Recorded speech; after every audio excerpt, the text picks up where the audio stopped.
kod adek ema nwabede kod first county governments prang'wen kod abiriyo wa pacho ka. Sirikande mag loch gwenge gi sani koro en higni 10 kod adek. Gin to gisebedo ka gitiyo e yo machalo nade e bwo katiba manyien ni. En gima ber ni kaka wachorore machiegni kod chieng' mane owal katiba manyien tarik 27. Nitiere gik mosetimore, nitiere nonro macho timore machiegni kendo moro anene oboke makawuono ma temo timo assessment ni to sirikande mag gweng'gi tiyo yo mane. Kane Infotrack jok matimo research openjo jopiny ni to governors wagi 47 gi mane muneno ka tiyo rang'iny mamalo molo jowetegi. Ne waneno ranking mopogore opogore. Kaluo kocha ne waneno ka nyadendi Gladys Wanga ng'inyore gi joma kindi joma chuo kanyo ahinya. Nikende mane ochalo ng'ama miyo makoro telo among the top 10. Sana moa Kaluo kocha. Ne waneno kendo governors moko mabet tijigi ok jopiny puoya ahinya. King'iyo oboke makawuono iyudo kendo ni mbele mar gaset mar Nation ogolo kiwango mopogore mar ng'iyo kaka jogi tiyo go muom mokete lwetgi. Kendo iyudo kendo ni nyadendi moa Manacho Embu County Cecily Mbarire mane jalupna e tend joma somo kawane mbalariany. Ne jalupna kaka vice chairman mar students government. Ma kendo chako ng'inyore mo kwalo ng'wech ne 47 governors mantiere.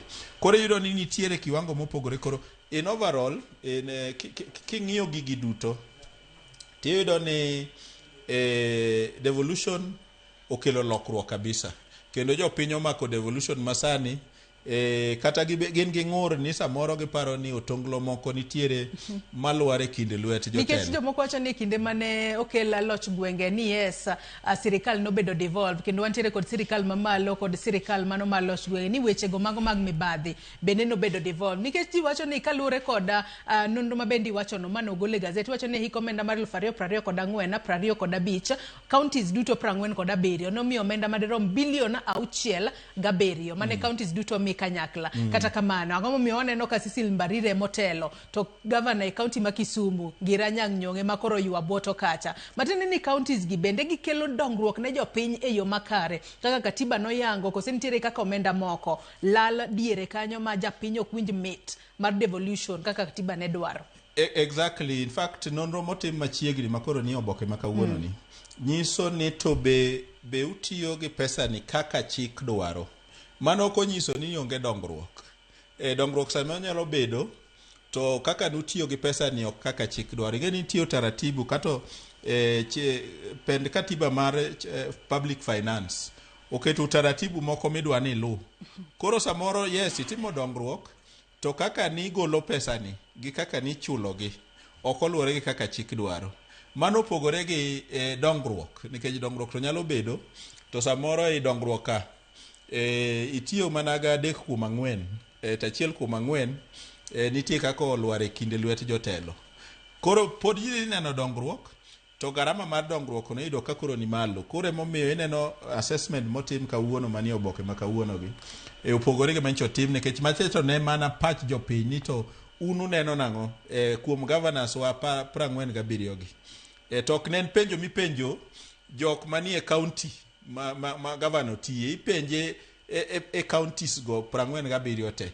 Koro monde yode ni counties ni ng'amoa e county machielo wachi ni ng'amoa governor ma county machielo ni emotiyo maber nyiso ni nitiere miluma mamake koneno tich matiyore e piny. Kendo ni Kenya jo Kenya nitiere moko ma Kisumu county kuom ranyisi to dak Embu county.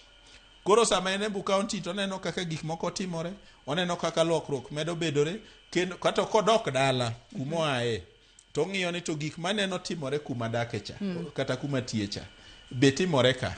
Owinjo kendo pach jopiny ni to unu neno gini nang'o. Koro yudo ni maonigo miyo governors moko yudo marks mang'eny to moko yudo matin. But manyo timni to en kaka itiyo go omenda mag jopiny mokete lwet governors.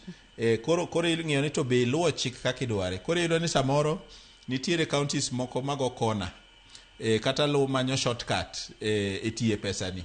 Ok onyiso ni pesano ok otiyo, but ok otiyo kode e yo machik owacho ni itiyo kode. Aya, mak parono gi kanyo bende mana kotudore kod kit kaka governors bedo katiyo kod pesa nikech wang'eyo ni